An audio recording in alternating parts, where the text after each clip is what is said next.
Welcome to Famora. Don't forget to subscribe for more shocking family drama and jaw-dropping stories.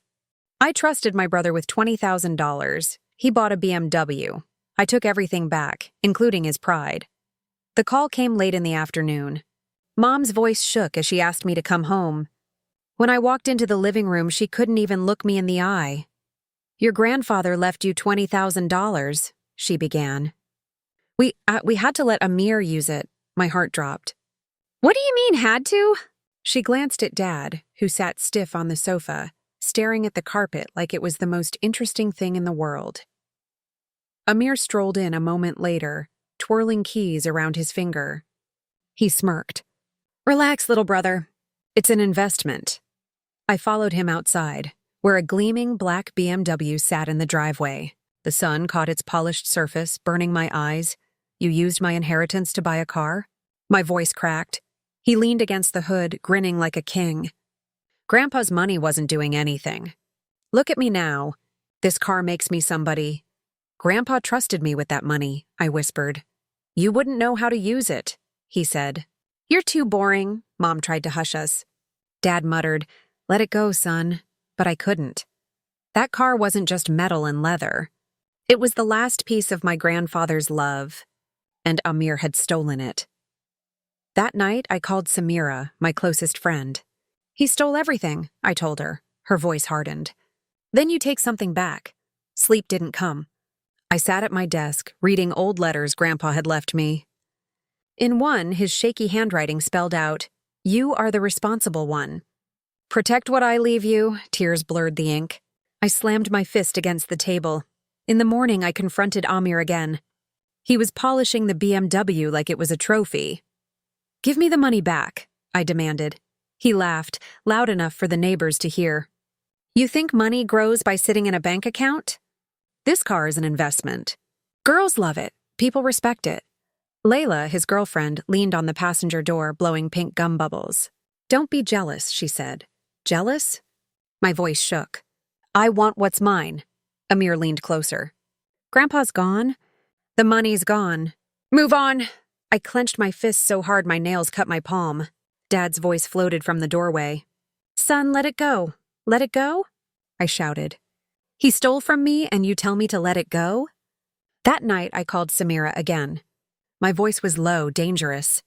"There has to be a way to hit him where it hurts." She hesitated. "The car." Samira met me at a cafe with a stack of papers. "I dug into the records," she said. "The car's financed.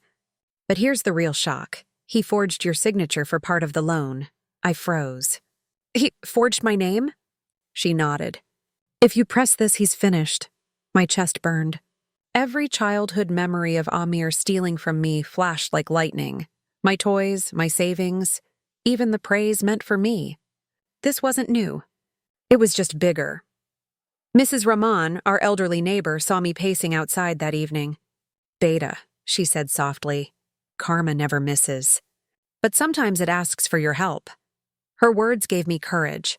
I contacted Malik, a tow truck driver who owed Samira a favor. "If I get you documents proving fraud," I said, "can you repossess the car legally?" He chuckled. "If the papers are clean, the car is yours." That night, I stared at the BMW parked under the streetlight. Its headlights looked like arrogant eyes, daring me to try. "You took what was mine," I whispered. "Tomorrow, I take what you worship." The chains rattled at dawn. I watched through the curtains as Malik backed his truck into the driveway. The metallic screech of hooks clamping onto the BMW echoed like justice being written. Aamir burst out the front door, barefoot, his hair wild. "What the hell are you doing?" he screamed. Malik didn't flinch. "Repossession order. Signed, sealed, legal." I stepped onto the porch. My voice was calm. "It's over, Aamir." He spun toward me. "You did this?" "You forged my name," I said, holding up the documents. "Grandpa's money was mine. You turned it into debt. Now live with the bankruptcy you created." Layla stormed out behind him. "You lied to me?" she shrieked. "You told me you bought it with business money." Neighbors peeked through their curtains. Uncle Javd wandered over from next door, smirking. The whole street was watching.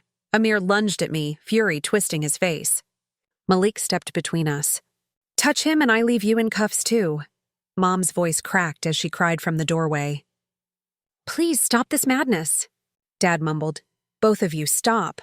But I didn't stop. I looked my brother in the eyes and said, "You mocked me for being boring. Now you can be exciting on foot." The BMW tilted as Malik's truck hauled it up. The engine groaned, almost like it knew it was being dragged to its grave. Aamir fell to his knees, screaming curses at me. For the first time in my life, I saw fear in his eyes. Days later, the house felt like a graveyard. Aamir avoided me, his pride shattered. Letters piled on the table, final notices, debt collectors, repossession statements. His phone rang nonstop. He didn't answer.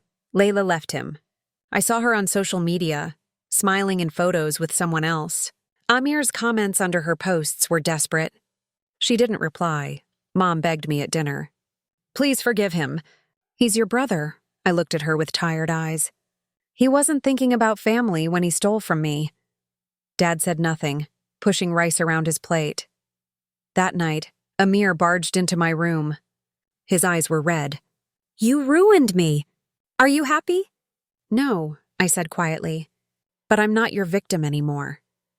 He sank onto the floor, muttering, "I didn't think it would end like this." "Neither did I replied. "But choices have consequences." Later, I sat at my desk, holding Grandpa's letter again.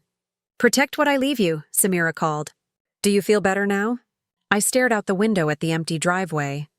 "I feel lighter." Not happy, but lighter. At dinner the next night, I placed new rules on the table. I will not fund lies. If you want honesty, my door is open. If not, stay out. No one argued. Silence filled the room. I stepped outside, the night air cold against my face. Justice didn't roar. It whispered, steady and clear. I whispered back, "I survived." I decide, when family betrays you, is blood thicker than money, or does betrayal erase that bond forever? Comment below. I'd love to hear your thoughts. Thank you for watching. If you enjoyed this video, make sure to hit the like button and subscribe for more family drama stories. See you in the next video.